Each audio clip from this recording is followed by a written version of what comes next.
Hey guys, how's it going? We got a little bit of KVK action going here for you. So we're just going to go ahead and get right into it. So this guy was tile hitting one of my guild mates, so I'm just going to go ahead and give him a piece of T4 action. Just going to basically zero his castle. And then I'm going to go after the army that he sent at the tile. What happened here is I hesitated a little bit, which basically ended up costing me a relocator because I didn't get there in time. If I would have beat him there, I could have probably made him recall or successfully defended. Because that didn't happen though, basically what I'm going to end up doing is sending an attack here. So I'm just going to send it. And then what I'm going to do is I'm going to watch my march timer, and I'm going to bring up his march timer here right away, and I'm going to time that one so that it hits his castle at the same time as his troops return, basically, which gives him no time to shelter. So what I'm going to do is I'm going to wait till 40 seconds, which if you do 25% of 40 gets rid of 10, which will bring it down to the 30 that he's currently at. So I timed that one almost perfectly. If you look, like, the timer was at 23 and 23 at the exact same time.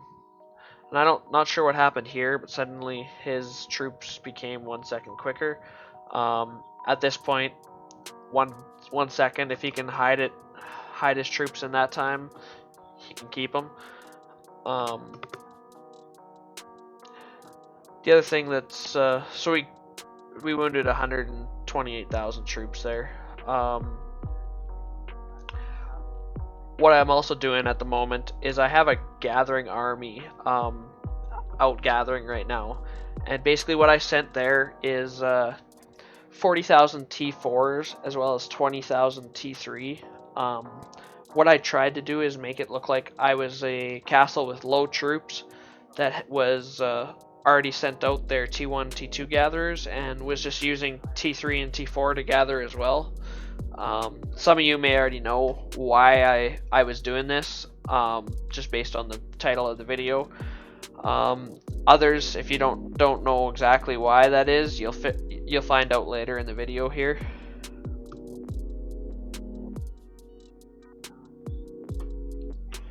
So now basically all I'm doing is waiting for my troops to return.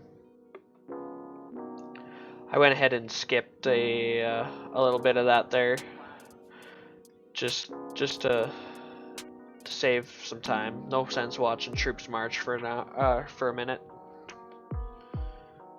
So now all I'm doing is just looking for a castle to burn.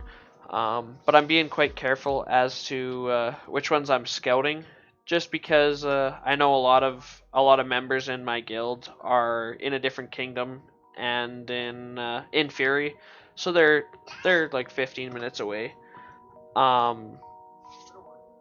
So basically, I'm just trying to find castles that are easy solos, that don't have a lot of guilds or a lot of guild backup, that it's going to get me in a 5-minute rally situation. So basically what I'm doing is I'm trying to behave. You can ask some of my guild mates that doesn't happen all the time. Sometimes I have some trouble behaving myself, but I seem to do an okay job here, so no problems with that. I'm just gonna go ahead and open some guild gifts. So now I'm just kind of gonna continue on my search for a castle to burn,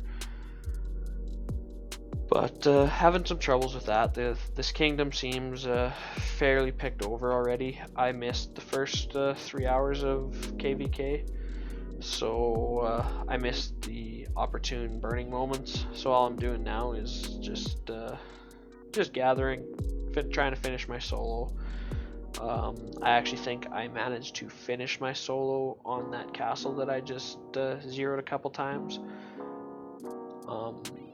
And now we're gonna get scouted. So we've got scouts coming at one of our gathering armies, and because I can see that one right beside my castle there, I know it's coming at the other gathering army. So all I'm going to do is just kind of sit back and wait and watch. I'm also going to post the coordinates in guild chat because I have previously discussed already a tactic for this Nocerus trap.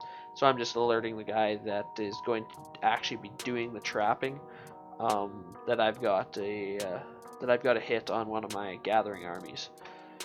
So basically now all I'm doing is pulling back my troops. I've seen the scout report saying that he's sending T4 range. One thing I didn't notice at the time actually is that he sent his leader.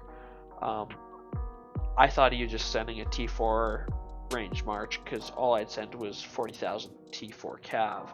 So I figured he'd just send a leaderless march, kill the T4, get his points.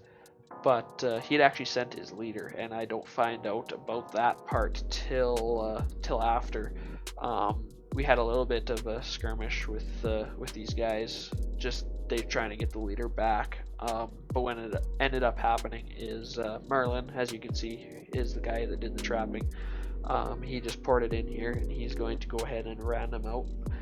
And so that'll allow him to kill those troops that just walked into his castle and cap that leader. So basically he's not in Fury at the moment, so what this guy that he just capped is 700 million might.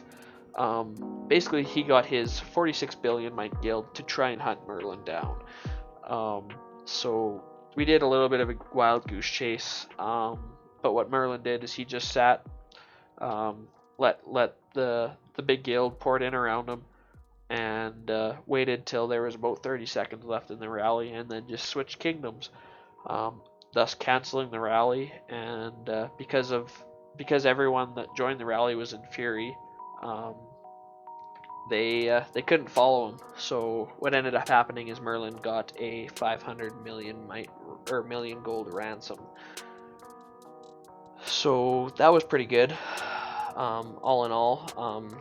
You'll also notice when I show the battle reports here that he killed 156,000 troops, I believe, because this guy either didn't have infirms or he had them full and hadn't healed recently. So that was pretty good. So that means we killed at least 100,000 T4 range troops.